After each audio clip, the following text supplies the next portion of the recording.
I am not what happened to me. I am what I choose to become. Carl Jung. The sad reality of most human beings is just that. Most people do believe they are what happened to them. Most people equate self-worth with their past, with their achievements, with how other people view them. But we are none of those things. We are, as Jung puts it, who we choose to become. We are always one decision away from a completely different life. What happens to us is never a choice, but how we choose to feel about what happens is always our choice. How we choose to respond to life circumstances is a choice. Who we decide to be in every moment, including adversities, will determine the quality of our life. Leave your past behind and decide today, now, who you will be from this moment forward. Until you make the unconscious conscious, it will direct your life, and you will call it fate. Carl Jung. Why do bad things keep happening to me, some say? Why do the same negative kind of people keep appearing in my life? The unconscious, or rather subconscious, controls almost all human behavior. It has been said that almost all brain activity happens on a subconscious level. The problem is, most people do not understand this basic principle, and therefore are running their life on autopilot, repeating the same reactions and responses, and often repeating the same problems over and over again in a figure-8 loop. Einstein said the definition of insanity is doing the same thing over and over again and expecting a different result. Until you change the reactions, responses, and actions you've conditioned into yourself unconsciously, you won't see different outcomes in your life. Until you learn why you are acting in a certain way, you'll never be able to act better. Until we learn why we feel a certain way on a consistent basis, we will not be able to consistently feel better in any way. You need to step back and examine your life. Examine you. What feelings, behaviors, habits, and actions are running on autopilot? What can you bring forward to the light, into your consciousness, into your presence? If you can manage that, you can start changing those habits consciously. With repetition, you can reprogram these new habits, feelings, and behaviors into your new subconscious program. Better habits, better reactions, better outcomes. As far as we can discern, the sole purpose of human existence is to kindle a light in the darkness of mere being. Even a happy life cannot be without a measure of darkness, and the word happy would lose its meaning if it were not balanced by sadness. It is far better to take things as they come along with patience and equanimity. The least of things with a meaning is worth more in life than the greatest of things without it. Carl Jung. Without the contrast of sadness, happiness does not exist. Without dark, there is no light. A happy life, then, is not one without sadness or misery, or failures or problems.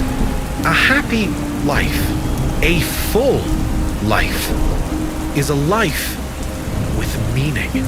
If you had in your possession every penny on earth and all the material possessions you desire, it would still give you no guarantees of happiness and certainly no meaning. You don't need things, money, or possessions to have meaning. But meaning does make for a rich life. With meaning and purpose in your life, you can face the inevitable challenges of life without fear. With meaning and purpose in your life, you can let go of the past because there is always a brighter future to work toward, to believe in tomorrow. Meaning and purpose give you reason to get up in the morning, enthusiasm to go about your day, purpose for living. Kindle a light in the darkness of your being. Discover who you are. Develop a life of meaning and purpose, and accept every inevitable challenge that comes your way. It all depends on how we look at things, and not how they are in themselves. Carl Jung.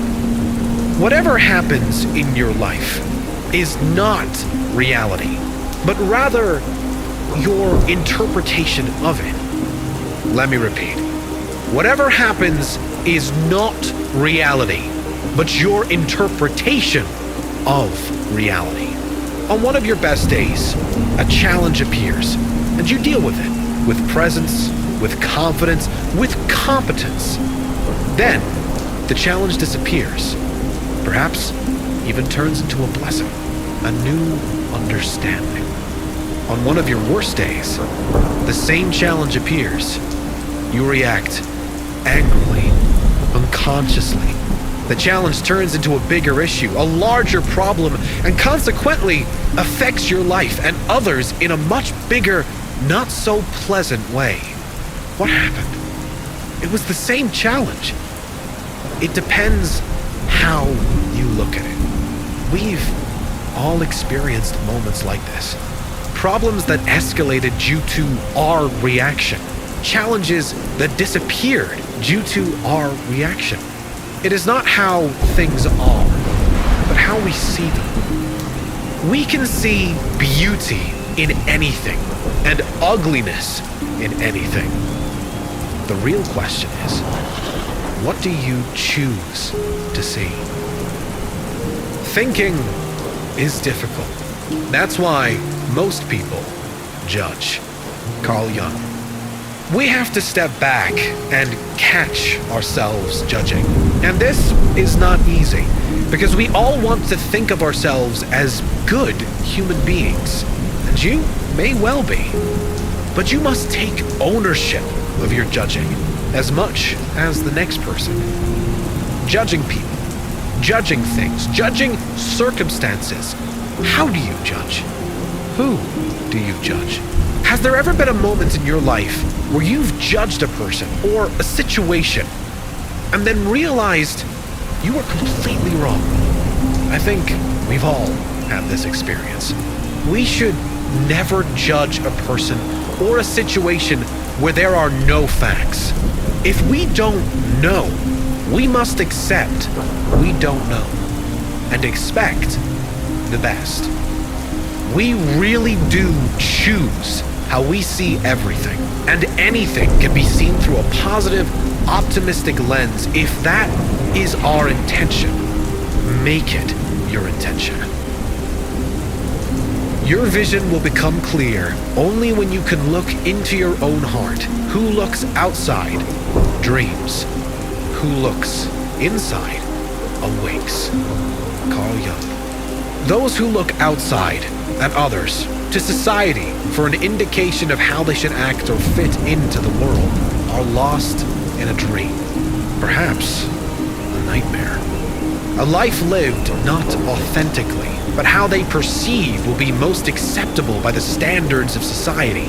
To awaken is to look within your own heart, to trust your intuition, and to be brave enough to live life on your terms, not caring for others' opinions or judgments, only focused on the life that lights you up, the authentic you, living your authentic life.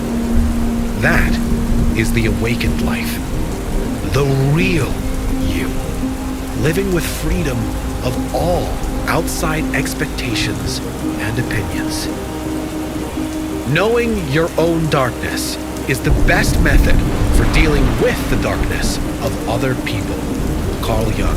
When we understand from a place of true humility that we are capable of the darkness, and that darkness is within us all, we can then have empathy for the way others act. Understanding that everyone is doing the best with the life circumstances they were presented. As Maya Angelou said, if they knew better, they'd do better. We've all made mistakes. And for most of us, when we stuffed up, we knew better. So we did better. We no longer wanted to hurt others or ourselves through our behavior. We learned the lesson and we moved on. For most people, the darkness doesn't hang around for long, but it should give us some compassion for others, knowing that even we have made mistakes. No one is perfect. Now perhaps with the same life circumstances, we would not do any better than the other.